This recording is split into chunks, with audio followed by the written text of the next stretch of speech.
17 майда Москвадан Бишкекке учак уюштурулуп жатат. 17 майда Орусия Кыргызстандагы жарандарын алып кетиш үчүн 200 орундуу учак жиберет. Бул тууралуу Азаттыкка Кыргызстандын Орусиядагы элчиси Аликбек Жекшенкулов билдирди. Элчинин айтымында, Кыргыз тарап ошол каттам менен Москвадагы жарандарын алып кетиш үчүн 400 орундуу учак сурап жатат.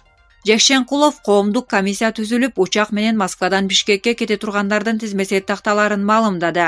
Ал комиссияны диаспоранын өкүлдөрү жетектейт. Коррупциялык иштер болду деген ар кандай кептер болбошу үчүн комиссия түзүлдү. Ага штабтын мүчөлөрү да кирет. Орусияда элчиликке жүрөгү, бөйрөгү, ашказаны ооругандар, операцияга келгендер, өсмө оорусу барлар көп кайрылган экен. Булар тизмеге киришин комиссия карайт. Экинчи кош бойлуу аялдар, кичинекей балдары бар аялдар кирет. Ушулар менен эле толуп калат го деп ойлоп жатабыз, деди Жекшенкулов. Элчи Орусия чоң учак берип калса, көптөн бери мейманканада жаткандарды, Оренбург, Сол Илеск аймагындагы кыргызстандыктарды да алып келүүгө аракет болорун кошумчалады. Ушул күндөрү Орусияда жүздөгөн кыргызстандыктар мекенине келе албай турушат. Айрымдары автобус жалдап жолго чыккан. Бирок автобуста жүрүүгө уруксат берилбегендиктен алар орус-казак чегарасына чейин жөө жүрүшкөнүн кабарлашууда. Маалымат булагы Элдик медиа. Атайын түзүлгөн мамлекеттик комиссия экзамендик балларды кое турганын жарыялады. Коронавируска байланыштуу 9 жана 11 класстардын бүтүрүүчүлөрүнүн мамлекеттик экзамендери жыл ичинде жетишкендиктерин эске алуу менен гана коюлат. Бул туурасында Билим берүү жана Илим министрлиги билдирди. Маалыматта балларды атайын түзүлгөн предметтик мамлекеттик комиссия кое турганы айтылат. Муну менен бүтүрүүчүлөр мектепке барып же онлайн түрүндө да экзамен тапшырбай турган болду. Бул чечим биринчи кезекте окуучулардын коопсуздугу, саламаттыгы үчүн кабыл алынды. Ошондой эле бүтүрүүчүлөрдө жогорку республикалык тестке көбүрөөк убакыт бөлүп жакшылап даярданууга мүмкүнчүлүк жаралды деп айтылат маалыматта. Министрлик сунуштаган формат боюнча ар бир мектепте тиешелүү буйруктун жана убактылуу жобонун негизинде предметтик комиссиялар түзүлөт. Алар бүтүрүүчү класстын окуучусунун текшерүү практикалык, лабораториялык иштеринин жыйынтыктарын жана чейректик, жарым жылдык, жылдык жетишүүсүн эске алуу менен жыйынтыктоочу экзамендик баа коюлат. Эгер окуучу же алардын ата-энелери же алмаштыруучу жактар жалпы мамлекеттик аттестацияга коюлган баага макул эмес болсо, апелляциялык комиссияга кайрыла алат. Комиссия жобого ылайык арызды карап чыгат. Жалпы мамлекеттик экзамендер 2-июндан 13-июнга чейин 5 предметтен өтөт. Маалымат булагы Спутник KG. Учурда 58 өлкөдөгү 8000ден ашык жаран Кыргызстанга кайтып келүүнү каалайт. Кыргызстандын 178 жараны Пакистандан кайтып келе албай жатышат. Бул маалыматты Жогорку кеңештин социалдык маселелер, маданият, билим берүү, илим жана саламаттыкты сактоо комитетинин 11-майдагы отурумунда депутат Тазабек Икрамов билдирди. Мигранттар биздин өлкөгө канчалаган пайда алып келчү эле. Эми алар көчөдө калышты. Азыр 178 адам Пакистандан келе албай жатышат. Ал жакта шарттар жок, жер төлөдө отурушат. Алар биздин жарандар, эмне үчүн алып келбей жатасыңар деп сурады депутат. Чындыгында кайрылуулар көп болуп жатканын, учурда бул маселе боюнча Тышкы иштер министрлиги сүйлөшүүлөрдү жүргүзүп жатканын вице-премьер-министр Аида Исмаилова билдирди. Тышкы иштер министринин орун басары Азизбек Мадмаровдун маалыматы боюнча, карантин башталгандан бери чет өлкөлөрдөн Кыргызстанга 8000ден ашык жаран алынып келген. Азыр 58 өлкөдөгү 8712 жаран Кыргызстанга келе турганын билдиришкен. Бул багыттагы иштер жүрүп жатат, деди министрдин орун басары. Ал элчиликтер жарандар менен байланышта болуп жатканын кошумчалады. Маалымат булагы Баракелди сайты. Аскерге чакыруу жана жоокерлерди запаска бошотуу башталат. Президент Сооронбай Жээнбеков кол койгон жарлыкка ылайык Кыргызстанда аскерге чакыруу жана кызмат өтөп бүткөндөрдү запаска бошотуу иши жандандырылат. Бул тууралуу президенттин басма сөз кызматы маалымдады.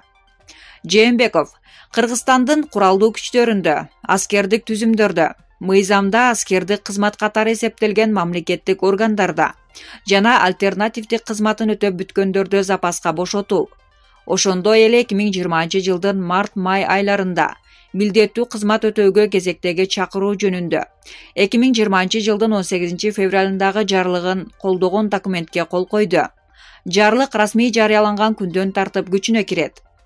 6 aprelде президент Жээнбеков өлкөдөгү коронавирус пандемиясына байланыштуу аскерге чакырууну жана запаска бошотууну бактылуу токтотуу жөнүндө жарлыкка кол койгон болчу. Чечим айрым шаарларда жана райондордо өзгөчө абал киргизилгендиктен жана армияда илдеттин жайылышын алдын алуу максатында кабыл алынган. Кыргызстанда 18 жашка толгон жарандар күзүндө жана жазында бир жолку милдеттүү түрдө армияга кызмат өтөөгө чакырылат. Маалымат булагы Азаттык KG. Нарын шаарындагы жол тескөөчүлөргө кошумча мобилдик топтор жардам берип жатышат. Жол кыймылынын коопсуздугун жана коомдук коопсуздукту камсыздоо максатында Ички иштер министрлигинин ЖКБнын кызматкерлеринин кошумча мобилдик топтор түзүлдү. Бүгүнкү күндө Нарын облусунун Нарын шаарындагы ЖКБга аталган мобилдик топ көмөк көрсөтүүдө. Мобилдик топтор эл көп топтолгон аймактарды кыдырып, кызматтык унааларда орнотулган үн күчөткүч жабдыктар менен жеринде санитардык нормаларды сактоо, жөнү жок унаа башкарып жолго чыкпоо, илдеттин алдын алуу боюнча кам көрүү тууралуу түшүндүрүү иштерин жүргүзүшүүдө. Ошондой эле түшүндүрүү иштери жүргүнчү ташуу менен алектенген айдоочулар арасында уюштурулууда. Ички иштер министрлигинин ЖКБсынан басма сөз кызматынын маалыматына караганда, кошумча күчтөгү кызматкерлер медициналык жана санитардык жактан көзөмөлдө болушат. Учурдагы кызматтык кыйынчылыктар Нарын облустук ЖКБ менен Ички иштер министрлигинин ЖКБсынан барган топко убактылуу бөлүштүрүлдү. Облустук жол кыймылынын коопсуздугун камсыздоо бөлүмүнүн имараты атайын кызматтар тарабынан байма-бай дезинфекцияланып жатат. Бүгүнкү күндө Нарын шаарында кырдаал туруктуу. Буга чейин Нарын облусунда 14 милиция кызматкери коронавируска чалдыкканы маалымдалган. Маалымат булагы Турмуш KG. Билим берүү министри мугалимдердин айлыгы үзгүлтүккө учурабай турганын айтты.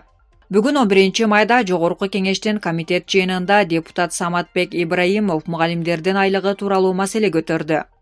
Билим берүү жана илим министри Каныбек Исаков мугалимдердин айлыгы үзгүлтүккө учурабай турганын айтты. Коронавируска байланыштуу 9 класс жана 11 класстардын бүтүрүүчүлөрүнүн мамлекеттик сынактарды тапшыруу форматы быйыл жылдагыдан айырмаланат. Алардын жалпы жетишкендиктерин эске алуу менен атайын түзүлгөн предметтик мамлекеттик комиссия экзамендик бааларды коет. Билим берүү жана илим министрлиги мындай чечимди биринчи кезекте окуучулардын коопсуздугу, саламаттыгы үчүн кабыл алды.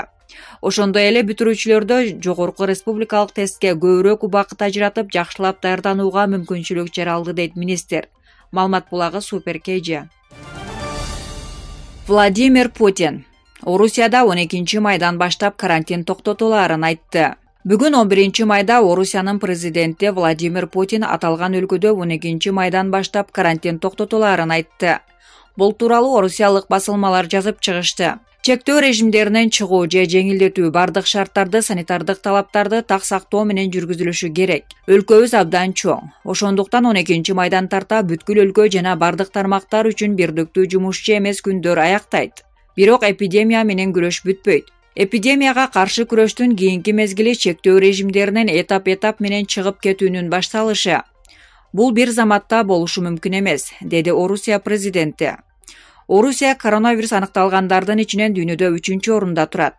Бул өлкөдө жалпы 221.344 адамдан инфекция аныкталды. 2009 адам каза болду. 39.801 бейтап айыгып чыкты. Маалымат булагы Супер KG.